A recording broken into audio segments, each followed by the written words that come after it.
Well, very sorry about that. The program that I used ended up running out of time to be able to record a single video. Sorry, you were saying for a website that general people could visit. Furafan? For Affinity.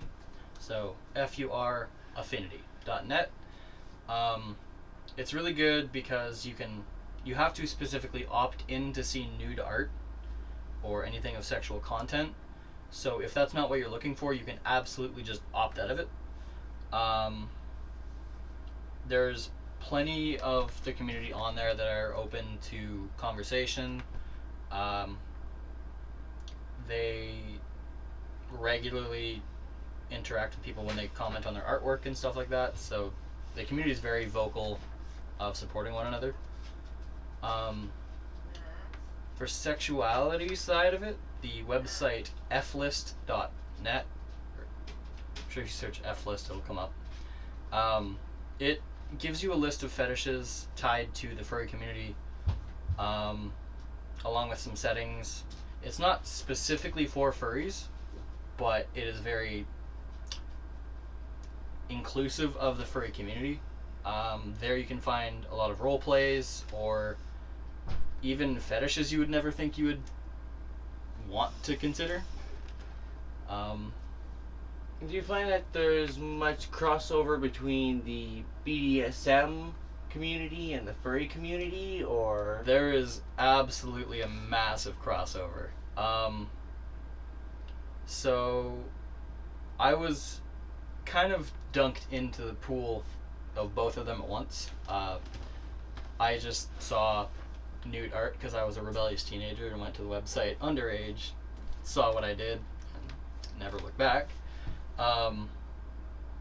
But a lot of the imagery is tied to BDSM in some way, shape, or form, whether it's bondage, the dynamics. There's, of course, vanilla stuff. I don't peruse it, honestly.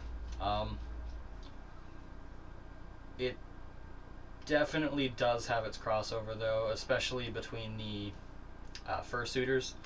They definitely have a voyeuristic interest on one side of that community, where there are recordings of them in their suits doing sexual activities.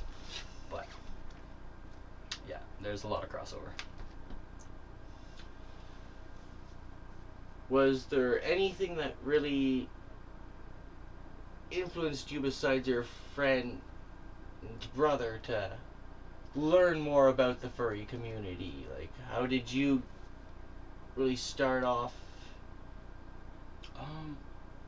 Honestly, it was just kind of, he planted the seed of curiosity of what is this, and I just went whole hog into studying what it was. I was very huge into psychology, so I spent a good lot of time around 16 like Googling what it meant to have the thoughts of what furries were attracted to.